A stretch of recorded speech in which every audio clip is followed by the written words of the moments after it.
Good morning, everyone, and welcome to eGain. My name is Reem Fazari, and I'm the Marketing Manager for the North America region and your host for the webinar today.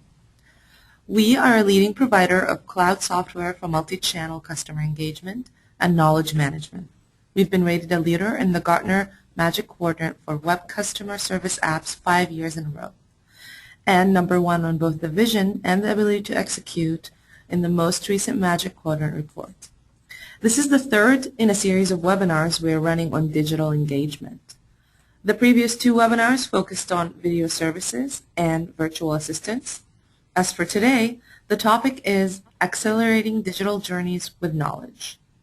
Done right, knowledge has enabled superior business performance and differentiation by enabling companies to guide customers and accelerate their journeys across digital touchpoints. What are the various categories of knowledge and how can you best leverage it? To answer this question and many more about knowledge management, I'm delighted to have with us today Mr. Johan Jacobs. As many of you may know, Johan is an executive consultant and former research director at Gartner.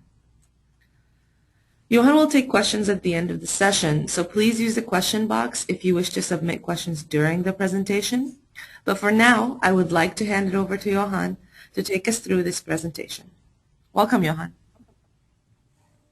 Hi, and good morning. Good morning. What an outstanding morning it is. Thank you very much. We have a very exciting hour ahead of us. I hope you are as excited as I am. This is a very interesting topic, knowledge that is. Can we move to the next slide? So my name is Johan Jacobs.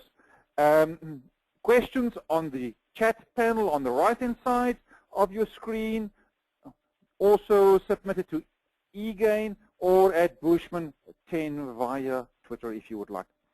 The recordings will be sent through to you as soon as we are finished, or at reasonably soon after the session.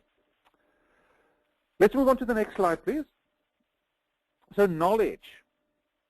Knowledge is a very interesting topic, and it's quite exciting to link knowledge to digital journeys, to digital service, to the web, to self-service, and to many other areas. But there are some huge misconceptions around knowledge that I would like to start off by dispelling some of them. So knowledge is not a market. I'm not aware really of any market sizing figures, of any statistics, of any value that can be placed on a knowledge management market. You can't go into a store, go and pick up a box, and that box says, this is knowledge management. You take that box to the office, you run an install.exe, and now you've got knowledge. It just doesn't work that way. It's not something you buy. It is also not a whole lot of collections of different technologies. It would really be quite meaningless to talk about the knowledge as a market per se. Now, there are many other definitions of knowledge out there, and that's all okay. It just shows that knowledge could be many things. So to start off with, if we move to the next slide, please. To start off with, let's see perhaps what most people confuse knowledge with, or how most organizations deploy knowledge in the form of an FAQ. FAQs are not strange to all of you. You have got it on your websites. You access FAQs on a daily basis. The FAQ frequently asked question list have a fair amount of intelligence in the FAQ. There is some analytics and information that's in the FAQ. There is a list. There might even be video clips that has been watched quite recently. FAQ is a reflection of what people are looking at. But a FAQ is still not knowledge. So we have developed a little survey this morning that we are going to ask you to take. In the survey, we have 4 questions. You will be able to select those 4 on your screen. And the first question really says, I always, and think here about your own experience, I always get more than 80% relevant answer to the question that I ask from the FAQ.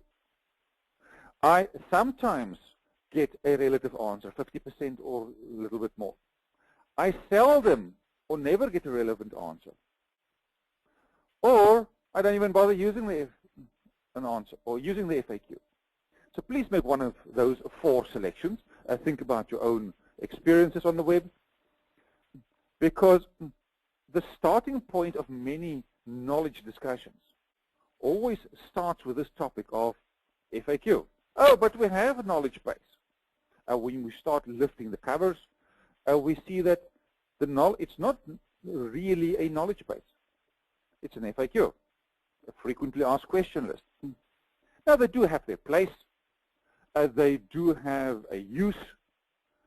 But as it relates to delivering content on a website to a customer, either externally or internally, FAQs may not always deliver the right experience.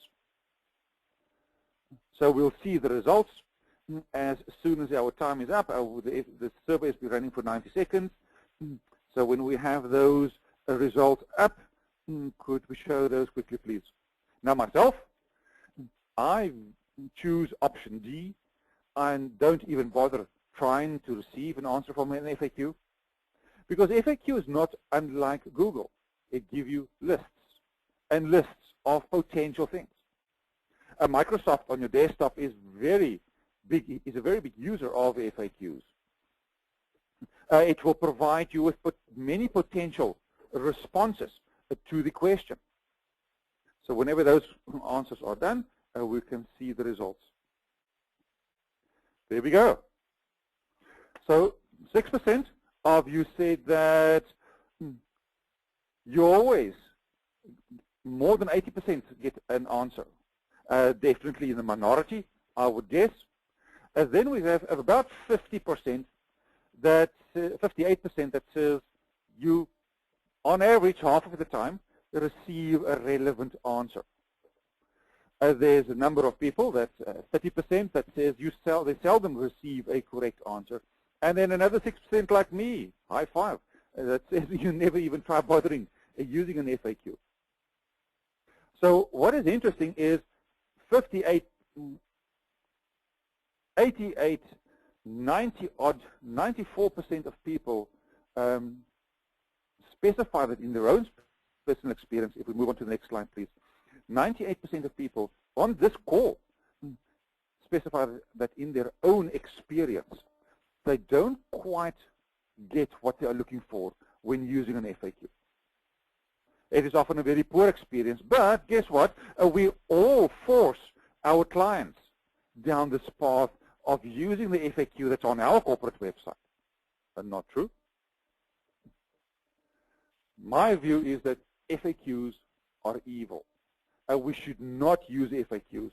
We are really subjecting our customers out there to torture, giving them extensive lists of potential responses that they should read through until they themselves eventually, one day, maybe, perhaps find the right answer they are looking for. Now, you would have seen in the survey that I used the words relevant, because quite often we would find many answers. If I type into Google, what's the temperature outside, highly likely I will get a value. But is that value relevant to where I am or relevant to me? An answer might be correct, but it might not always be relevant to my situation, taking my conditions or my personal environment into consideration. So FAQs are not knowledge. So what is knowledge? Well, knowledge comes into 5 different categories. The very first category that most of us are used to is the area of corporate knowledge. Corporate knowledge are all those policies and procedures. It is typical knowledge management projects of the 80s and 90s. It is what we have attempted to capture. Some people will refer to it as tacit knowledge, a knowledge that's in the head of all those people that have either retired or are going to retire soon. Now, there's one huge fundamental problem with corporate knowledge. And that problem is the departure point of a corporate knowledge project.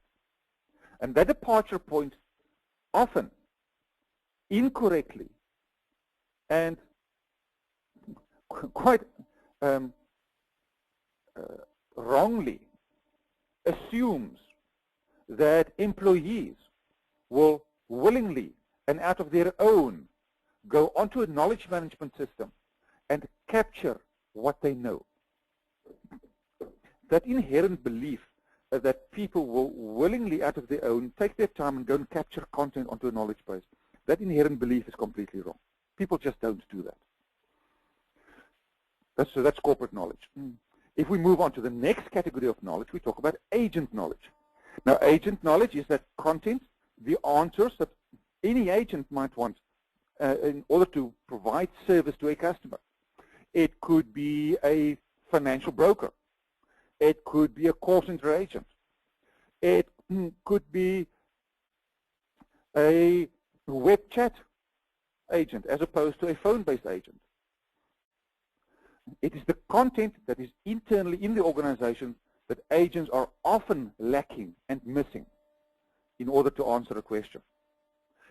Now, if you've spent a good amount of time, built out a great agent knowledge base, it has an incredibly big potential to reduce the amount of time that people spend on training.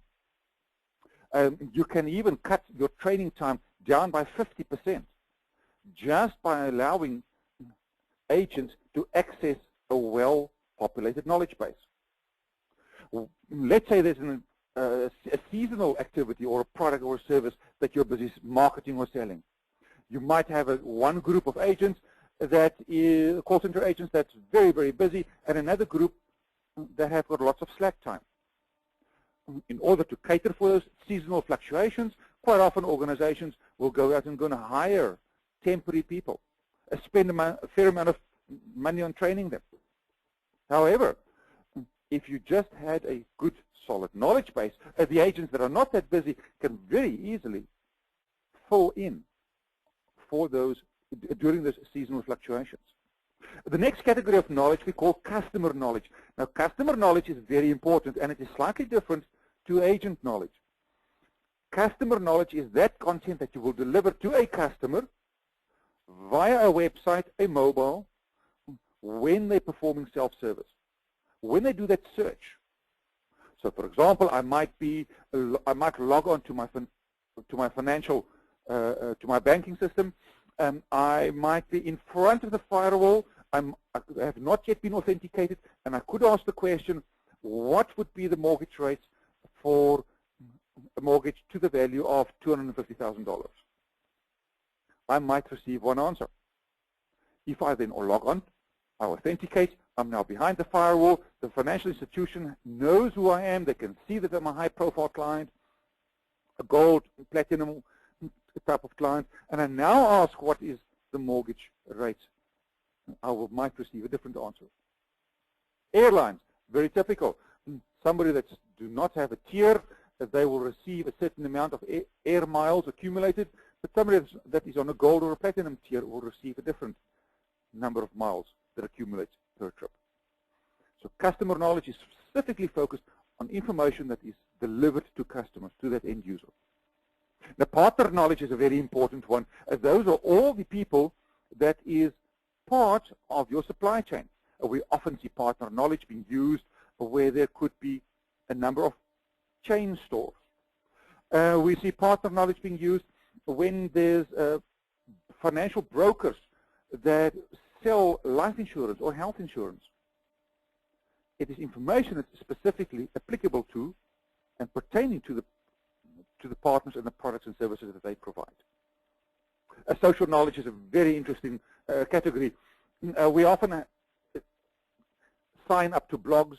We visit many peer-to-peer networks. We all have some form of social involvement. Now, on those blogs, on those peer-to-peer networks, quite often questions are posed, and other people answer those questions. Myself, I belong to a vehicle forum, and I will regularly post questions or answers on this vehicle forum. The challenge is that the same question is posed again and again and again, and the same answer is given many times over. Well, what if we could harvest that question? If we could harvest the responses? If we could link those to a knowledge base?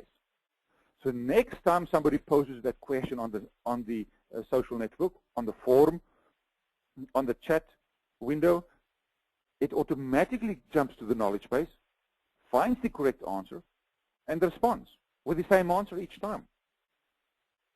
So what we are looking at are these 5 categories of knowledge. And what is key is that they do not represent, in today's knowledge management world, they do not represent 5 different products.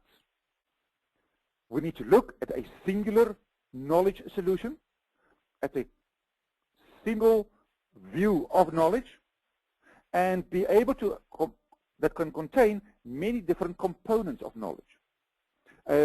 Each component or each article or each knowledge artifact is tagged to be able for consumption to a different audience or a different constituency. A piece of content might be tagged for both agent and customers, where another piece of content might be tagged for partner and corporate, etc. So the knowledge tool today, which is our very, very first and our topmost requirement, is that a knowledge management product must be able to handle multiple different categories of knowledge. It must be able to be tagged for consumption by various different groups of people. Can we move to the next slide, please?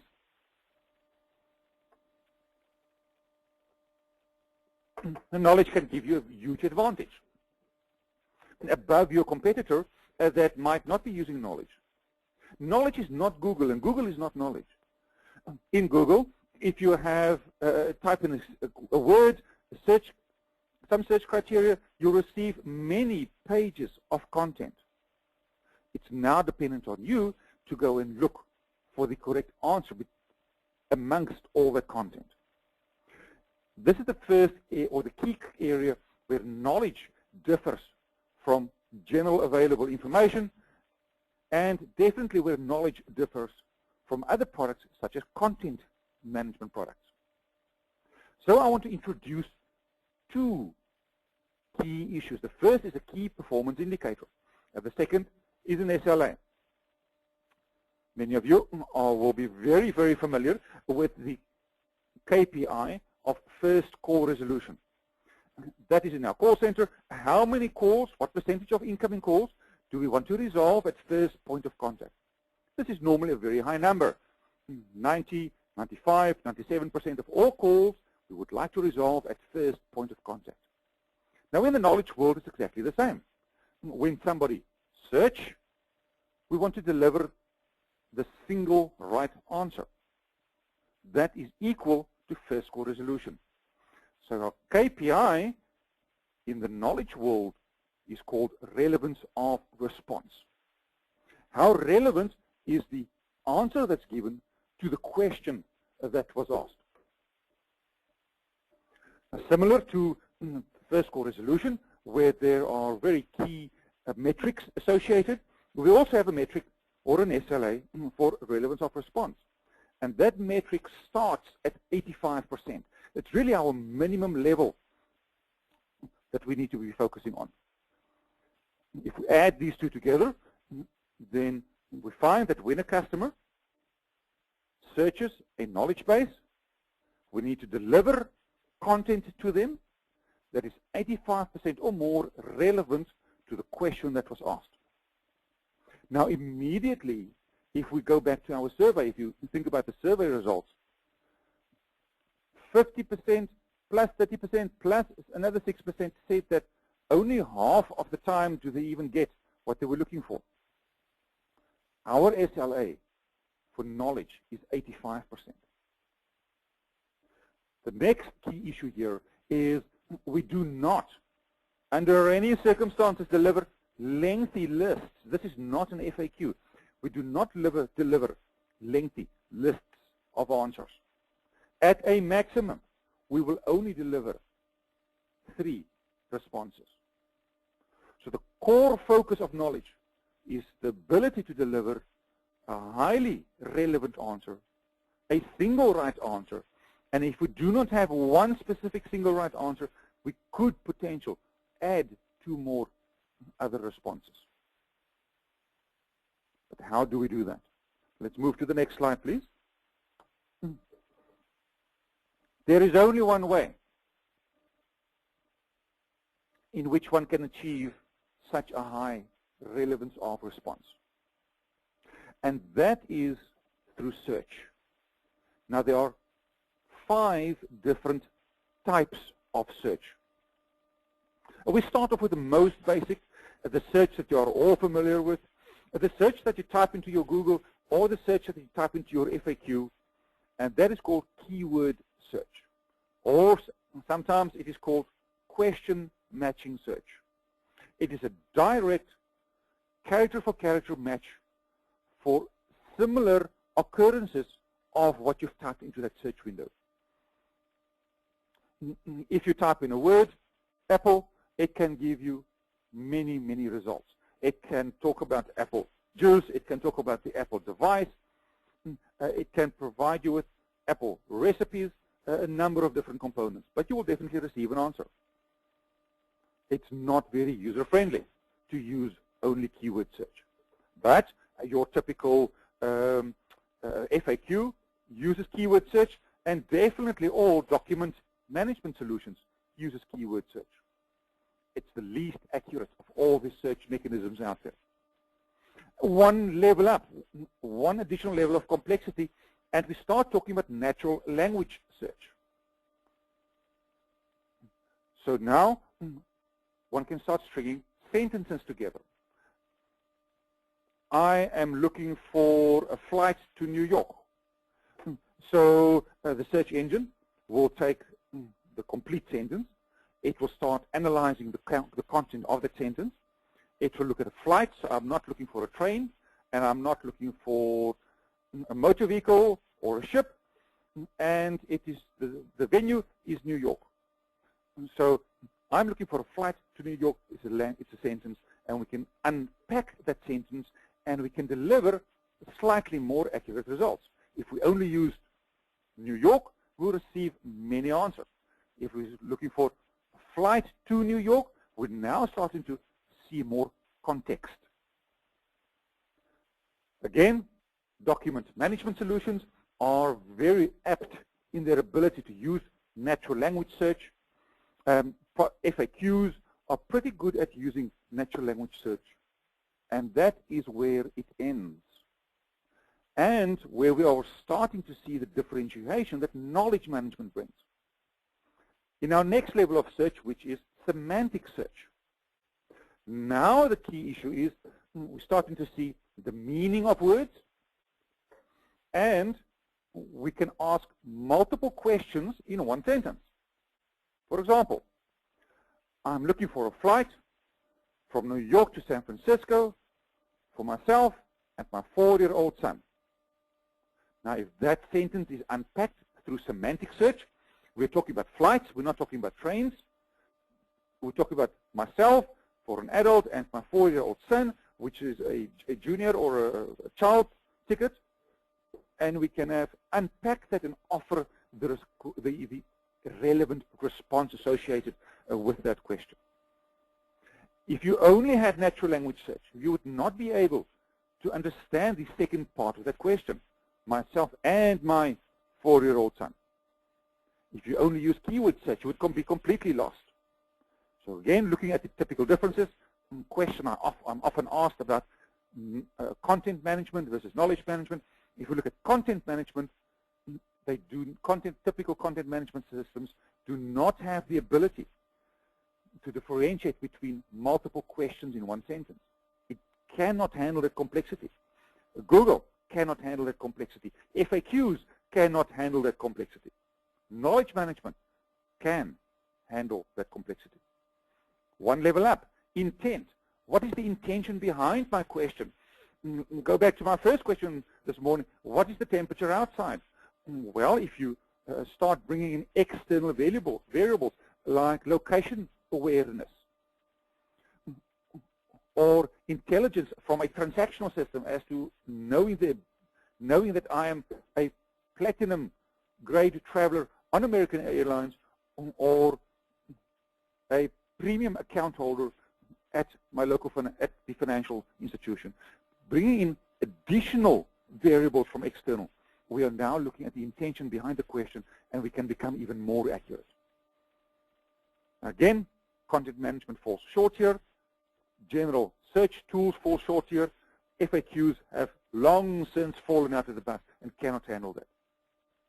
And the final and the most complex level of search is called case-based reasoning. Case-based reasoning is where the search engine will start asking you questions. Oh, I cannot provide this answer because is it the blue one or the red one? What is the date that you will be traveling on? So now the search engine realizes that it has unanswered issues. It might have too many questions, and it can still not, it might have too many answers, and it can still not only deliver the single right answer, that minimum of 3. It needs to narrow down, and then the search engine will start asking you questions. So through using that increasingly complex search algorithms, we can narrow down our number of answers delivered, and we can increase extensively the accuracy of the results that's delivered through the search engine. Let's move on to the next slide, please.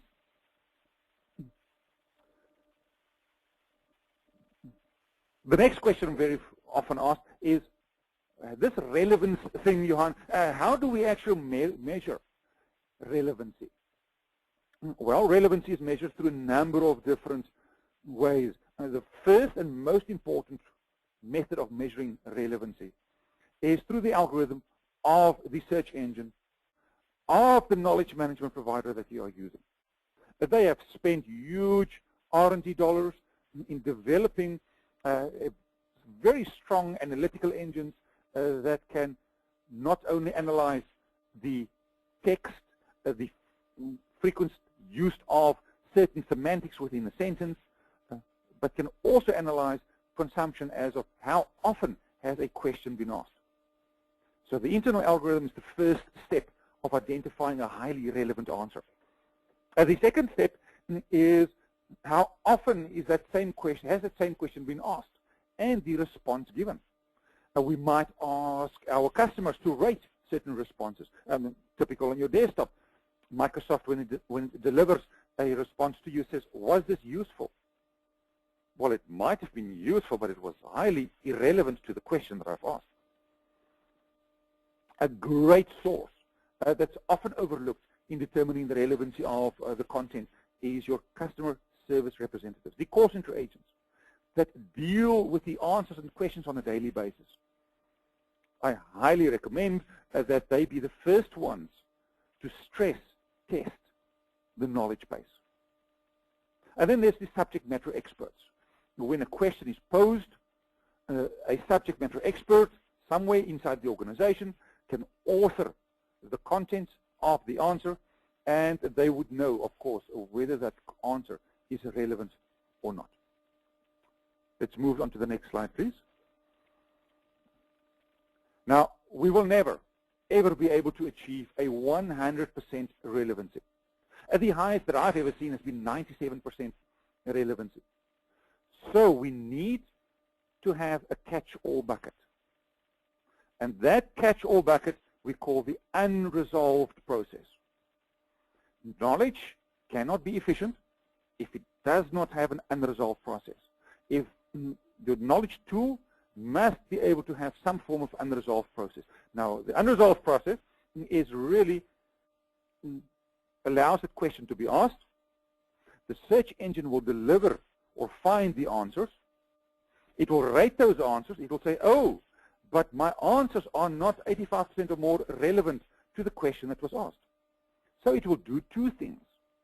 The very, very first thing, it says, I need to focus on service delivery. So I will not, under any circumstances, provide these incorrect answers to the customer. I want them to have a great experience. So what I will do instead, says the search engine, it will offer that customer a web chat. Hi, Mr. Customer, I don't have that answer. Can I offer you a web chat with an agent? Alternatively, can I have your phone number, and then one of our representatives will phone you back. Now we have the question that was originally asked. We have offered additional channels of service because we're starting to integrate knowledge not only into that search bar, but also into the other channels. And we are servicing the customer because we are highly focused on first call resolution. Or we're highly focused on relevance of response. So that's the first step of the unresolved process. The second step is that the question is then workflowed. It's emailed, it's text, it's SMS, whichever channel or mechanism you deploy in your knowledge solution, that question is sent to the knowledge workers. The knowledge workers are people that are dedicated to knowledge. And knowledge is not, and I'll say it again a little bit later on, knowledge is not a part-time job. It is not a task that your secretary or admin can do in their part-time. You have to dedicate resources to knowledge. If you're not prepared to dedicate resources to become knowledge workers, then don't even go down this path. I'll talk a little bit more about knowledge workers in a minute. So the questions are mailed to the knowledge workers, and they then have their own SLA. They have 24 hours in which to go and find the subject matter expert, go and receive the answer, have the answer authored, and then update the knowledge base. So next time that same question is asked, the answer is in the knowledge base. So the unresolved process is an incredibly core component of your entire knowledge experience and your knowledge strategy. To be able to catch those unresolved issues and update the knowledge base. Therefore, you will, over time, find that the knowledge base will increasingly become more and more accurate as more and more of these questions are caught in the unresolved process. Next slide, please. So let's talk a little bit about the knowledge workers. A number of misunderstandings around these poor creatures. First issue to know is you do not put your specialists, your highly paid scientists, your actuaries, you don't put your subject matter experts onto the knowledge engine. You do not go and have your subject matter experts waste their valuable time in going authoring content for the knowledge base. Knowledge workers are knowledge experts. First of all, they are trained in authoring knowledge. They know how to take a piece of content that's been approved by the SME, to take that piece of content, to place it using the administrative tool of the knowledge product, place it into the knowledge base, and now they know how to identify all the various key words, phrases, characters in that article, in that knowledge artifact, and tag that so that it can be found with the search engine. If you're dealing with long documents, maybe you have a 5, 10, 20-page document, it is very bad experience for the customer to deliver the entire document when they ask a question. What you want to do is deliver the document and open up the document at page number 5, Paragraph number 3, where the information is that the customer is asking about. Now your knowledge-trained experts, your knowledge workers will know how to tag the content inside the document to ensure that it can be found with the search tool. A huge core competency that they must have is business writing skills. Do not take a call center agent and go and place them onto your knowledge administration or your knowledge authoring. Very few call center agents have got any clue about business writing. Don't even place those call center agents onto web chat because they just cannot string 2 sentences together in a written format or in a written communication. But that's a topic for another discussion. Your knowledge experts are knowledge focused. They are not the subject matter experts. So how many people do you need? Well, roughly, you need 1 person for about every 100 megabytes of structured data. And here I'm referring to structured data as pages of content or text that can be searched. I'm not talking here about high volume video clips or large digital files, but structured content. What is really great in terms of career pathing is call center agents. You can send them to training. You can train them on business writing skills. You can train them in a knowledge tool, and they then can become a really great knowledge workers. Let's move to the next slide. But where do these knowledge workers sit, and how do they report in? There are 4 different approaches. The very first approach that we often see around who owns knowledge is the business does not own knowledge unless they have dedicated knowledge workers within each department. It's not a part-time job. Do not expect the business to go and update content when they release when marketing releases a new product. It's not going to happen. You will have a knowledge worker group. They might even report into the company secretary or corporate services, and they can service all the departments, and we refer to that as the virtual approach. And then the IT approach, quite often we will see knowledge projects emanate within the office of the CIO, that they will start in the office of the CIO. Pilot projects will often be launched around the help desk and then spread throughout the organizations.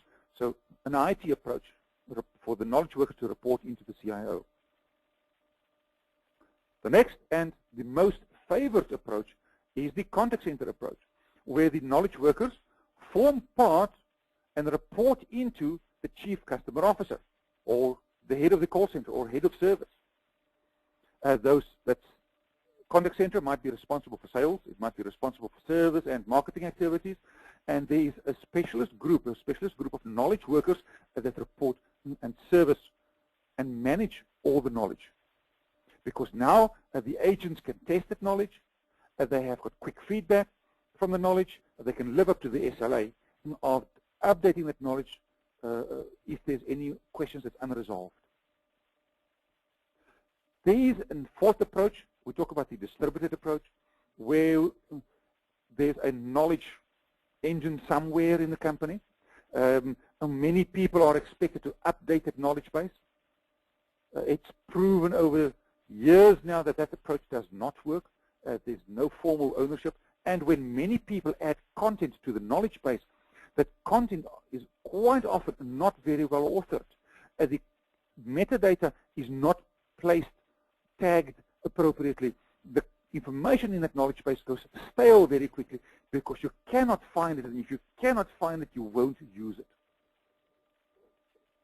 You know, a 1 megabyte knowledge base and a 1 terabyte knowledge base have got exactly the same value, and that is naught. The only time that knowledge gains value is if it's used, and if it's used again and again, and save people time each and every occurrence when the same question pops up. Knowledge, the value of knowledge is in its reuse. And if you cannot find it, you can't use it. And the only way in which you can find it is through search. And the only way in which search will find it if it's properly tagged and authored. So the role of the knowledge worker is absolutely crucial. The dedicated knowledge worker, that role is absolutely crucial in the future life of knowledge. Next slide, please. The knowledge management cannot stand on its own. And we started off this discussion by talking about the digital journey. So many organizations have a knowledge management tool in the company. They might have a web chat product as well. There could be a whole call center, and they could struggle, or they will highly likely struggle to use and consume that knowledge properly. Knowledge needs to form part. It needs to be integrated and tightly coupled to your digital care strategy or your customer service or web customer service strategy. We often talk about voice care. Voice care is where questions will come in via the phone. Now, if that call center agent sitting on the phone has got access to the knowledge base, he can provide an answer. Then we have web care. A web care is where the customer will go onto the website and go and search for that answer on the knowledge base. Web care also refers to, for example, web chat. A customer goes onto the website, they click the web chat button, and now they can engage with an agent in web chat. Imagine their surprise and the delightful experience the customer will have if they receive the same answer on the voice as on the self-service search or the virtual assistant or using the web chat window. Wow! Same answer across all the channels. And it's not very difficult. What we should be looking at is in selecting knowledge, we need to select knowledge from the same provider that you're currently using for your web chat, your email response, for your collaborative browsing, for your video chat, your how-to videos. That must be one pre-integrated product set. Knowledge has got an incredible ability to increase the productivity of a web chat agent, as an example. Imagine that the chat agent receives a question from the customer on a web chat window. The web chat tool takes that question, goes to the knowledge base, finds an answer, pops that answer for the agent, and the agent just presses a paste button and brings the answer straight into the chat window. Now we can start pushing the productivity of the agent up 3, 4, 5, 6 simultaneous chat sessions because of this integration with knowledge. The next slide, please. So we need to integrate knowledge into all the various channels. We talk about integrate knowledge everywhere. Knowledge supports the search bar. If you have a virtual assistant, it needs a repository for its answers. That repository is the knowledge. Email response, where the email is automatically opened. The content of that email is analyzed. The answers are searched. An outbound email is prepared. And through integrating your email management tool with your knowledge base, you can save up to 80% of the time and effort it takes an agent to type up an email. There's huge consistencies across all the various channels if they're all running off the same knowledge base. And when you start using how-to videos, a very, very exciting way to deliver service, how-to videos, it just becomes video knowledge inside the knowledge base. Next slide, please. So what would this look like? I have one or two examples, and then I've got some real-life case studies with metrics that's been delivered through the focus on knowledge. So first of all, let's look at this case study. Here we see a virtual assistant. Now you can engage with the virtual assistant. It will provide you with answers and responses. It receives those responses from the knowledge base. But let's say the agent or the virtual assistant does not have the correct answers in the knowledge base. It can then offer a web chat. We do not get rid of the FAQs. The FAQs just become a component, a raised component on top of the knowledge base, not something separate. I'm sure many of you might be using a help desk solution such as Heat and Remedy. Many of those products have got an ability to store the responses, but very few of those solutions, in fact, have the ability to deliver a single right answer when searched, when the knowledge base or the resolved issues are searched. Let's move on to the next slide, please. Now, so far, I've only spoken about using knowledge in a generic way to support the service. But what about the transaction? Well, knowledge is a great tool for supporting the transaction as well. A transaction, I will refer here, for example, to an e-commerce site. You have your customer, they have loaded up the shopping basket, they are at the checkout counter, they might have a fairly valuable basket, and right there, the customer has questions. How do I change the color on this product?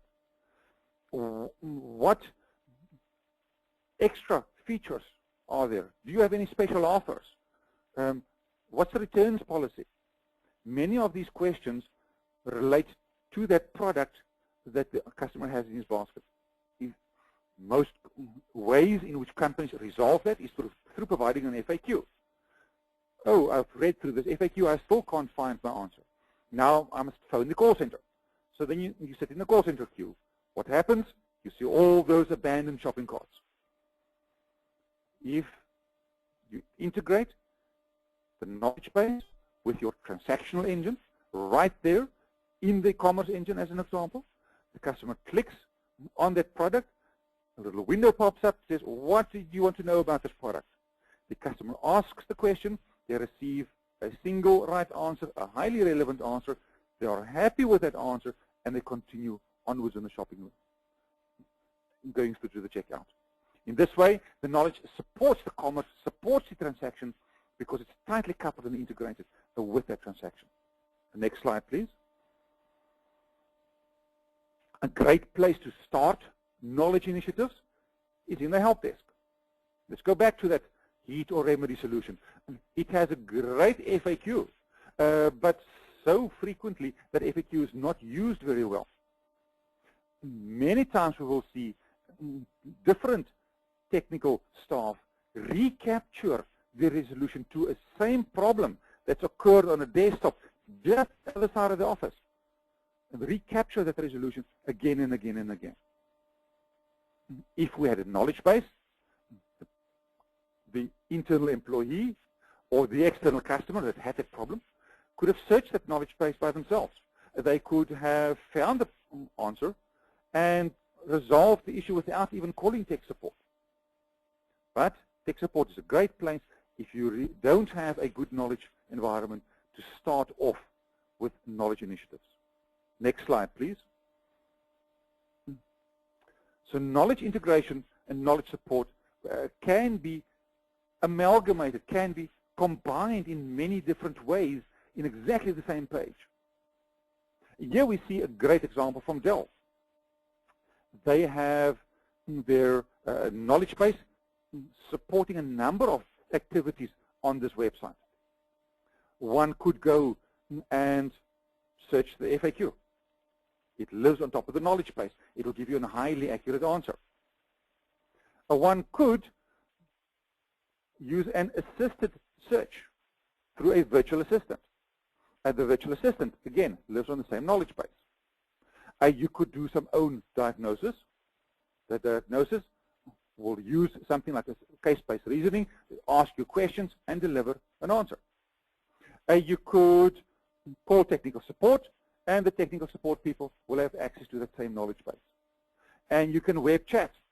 And this chat agent will, in fact, be able to manage multiple simultaneous chat sessions and deliver to you the answer that you could have found yourself on the same website.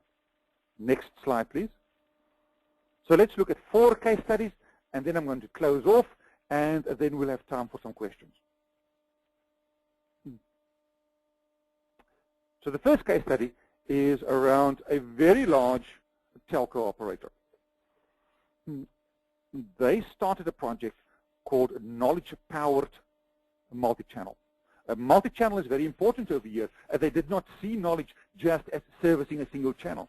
They were prepared to invest in that knowledge, building out the content, dedicating people to the knowledge environment, choosing a product that's integrated the knowledge solution into all the other channels as well.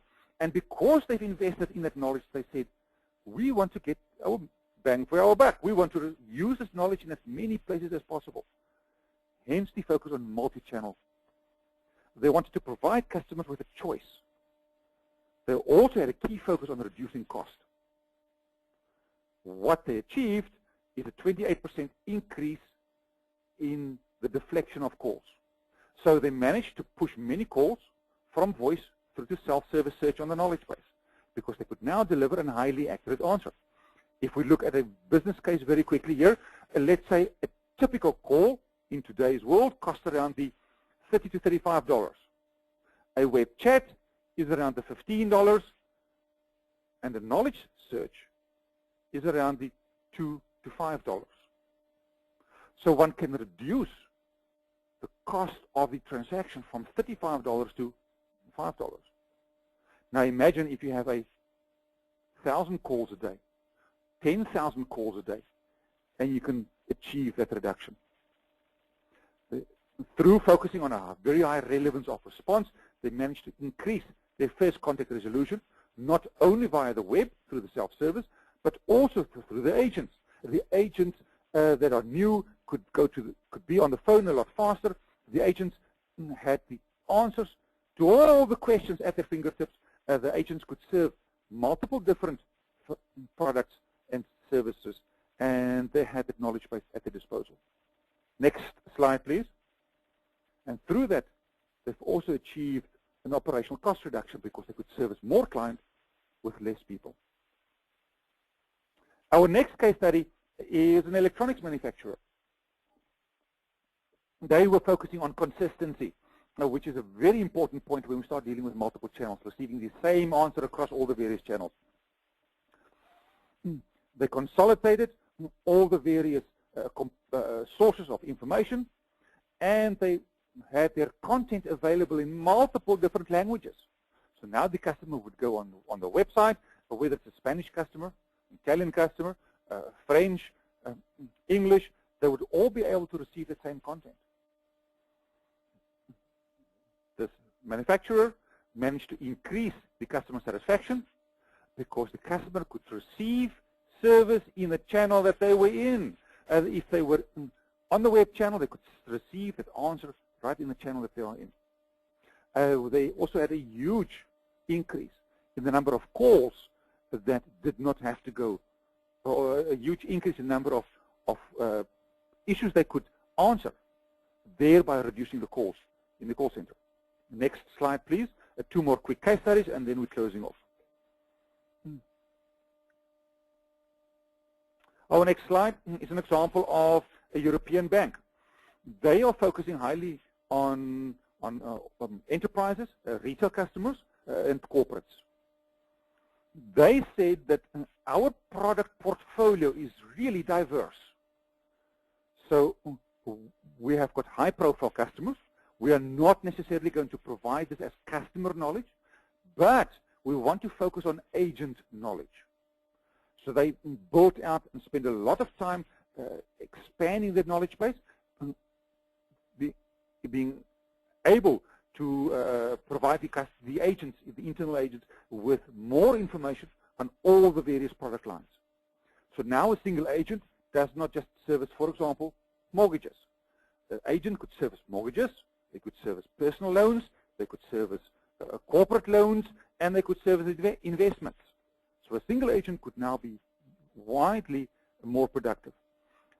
Because the call did not have to be passed from one agent to the other agent, the customer satisfaction increased tremendously. Because of all the content that was available, the first call resolution, the first contact resolution was almost doubled, almost 100% increase there. The key variable, however, if we can move on to the next slide, please. A key variable with this bank is the reduction in training time. Through spending the effort, building out that knowledge base, they could place call center agents on the phone in a lot shorter time, thereby reducing the typical 4 weeks of unproductive time, reducing it to 2 weeks, with the agent being supported by the knowledge base. Our last example of here, the last case study, an appliance manufacturer from the US. They had a huge focus on warranty claims.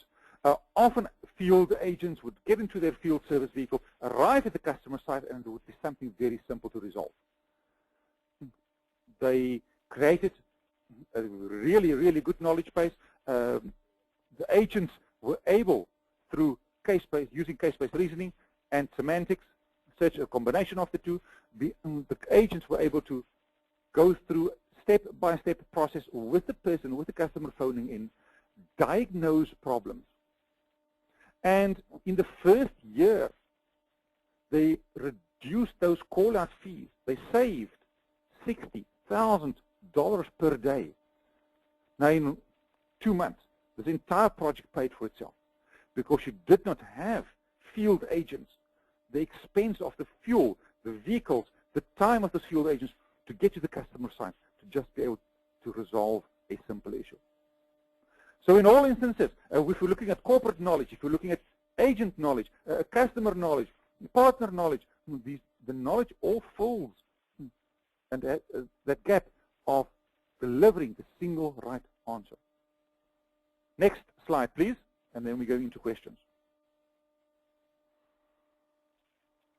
So the business case for knowledge is actually very easy to write. You have my email address. If you look going down the path of developing a business case, you have my Twitter address, contact me. There are so many areas that one can save a huge lot of money on and become hugely more efficient. Our host, eGain, can also assist you with developing this business case and seeking the return on investment for your knowledge. Next slide, please, and we're closing off with some new metrics. Relevance of response, very important, 85% or more. Make that metric the same as your first call resolution metric. Integrate knowledge with your web chat agent. So now that web chat agent can push his simultaneous chat sessions up 4, 5, 6 simultaneous chat sessions. Consistency across all the channels. Same answer irrespective of which channel the customer is using. High satisfaction because the answers are well authored. High productivity because agents do not have to retype the same response each and every time. And with that, onto our last slide, accelerating the digital journey with knowledge. Knowledge to me is one of the most important building blocks of a web and a digital journey for your customers. You cannot go down this path if you don't have a good, solid investment in knowledge. It just has so many benefits. And that I'll open to questions. Thank you very much, Johan. And as Johan mentioned, we are happy to answer your questions as well. We will be sending everyone an email. It's going to be a generic thank you email, but it will have a recording, and you can just hit reply and ask me any questions you might have. Also, I have a few questions that came in throughout the webinar. One question, how can we go about unifying knowledge across customer touchpoints?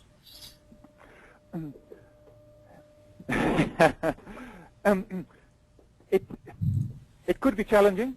So the easiest way is to focus on using a singular product. It's incredibly important, the platform that you're working off. So you need a knowledge solution that comes pre-integrated with your chat, with your email response, with your virtual assistant, so that it's out-of-the-box integration between knowledge and the channel. Now, when you deploy those channels across all the various touch points, knowledge is an out-of-the-box function. If you, however, have got one knowledge product, highly likely something dating back from the 80s, another completely different web chat solution, and maybe a third completely different virtual assistant solution, it can be very, very difficult because you will have to manually try and integrate that knowledge across all the various touch points. So the secret sauce here is go with a suite vendor. We talk about a customer care suite solution. Egan is an example. Go with a suite solution, and then you will have automatically out-of-the-box integration of knowledge with all your various touch points. Thank you, Johan. And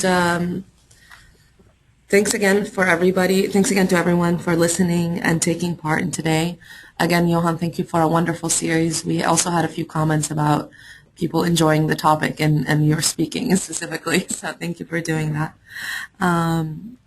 With that, I thank you all for attending and for your interest, and feel free to send me more questions as they come up. Thank you.